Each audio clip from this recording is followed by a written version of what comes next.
We've heard in different ways that the world is becoming more polarized, and there's a new course designed to combat that and help young people to work through their differences. We welcome U of A lecturer Peter De Vos to the show this morning to talk about this. Good morning to you. Good morning. So why don't we start off by talking about how do people get polarized?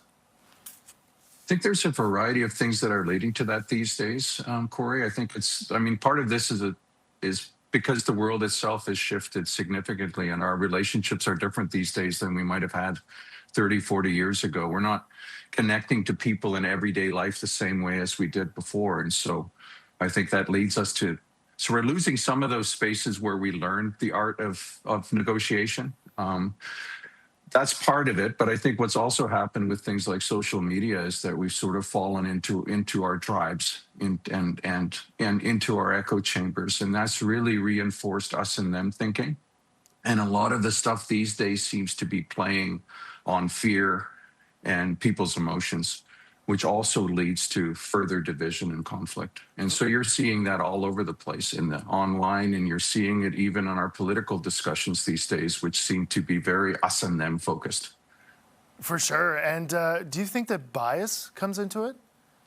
Oh, absolutely. I mean, one of the realities, I think as human beings, we're just a bundle of biases at the best of times. And because we're social creatures, and a lot of our opinions are tied into our social identity, sometimes those biases kick in as well. And then a kind of bandwagon effect happens where we climb on the same perspectives as our friends and those in our tribes. So we amplify those perspectives. And then I think we also sometimes we just have challenges dealing with complex information.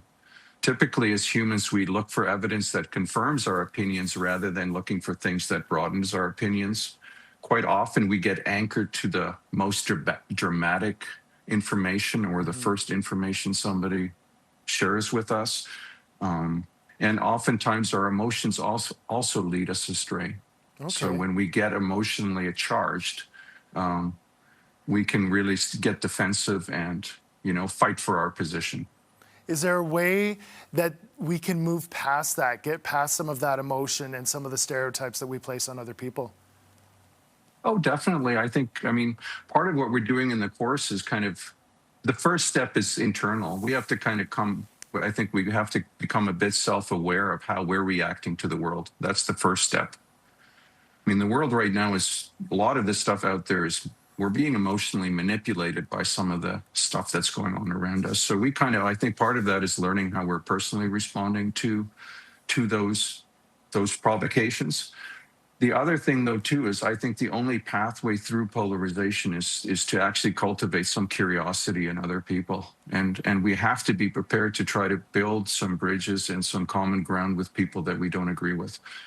And part of that means going a little bit deeper. I think we have to start trying to find out what is it that people actually care about. Because on the surface, we're seeing the anger and the hostility. Underneath that are often legitimate concerns, and those concerns are often ones we share. So there's potentially under the water a lot of common ground we can find, but we have to be brave enough to build some of those connections. For sure. And is this course available to everyone? It's at the moment, it's a bit of an experiment there. It's at the moment aimed at undergraduate students at the University of Alberta, and it's part of a kind of a radical new program that the Peter Lougheed Center for Peter Lougheed School of Politics and Democracy is introducing, which is a certificate in democracy. And so part of that certificate in democracy has this practical component to it, the course that I'm teaching. Very cool. I want to thank you so much for joining us this morning, Peter. Thank you. Have a good day. You as well. And the course is called Engaging Division. You can find out more at ualberta.ca.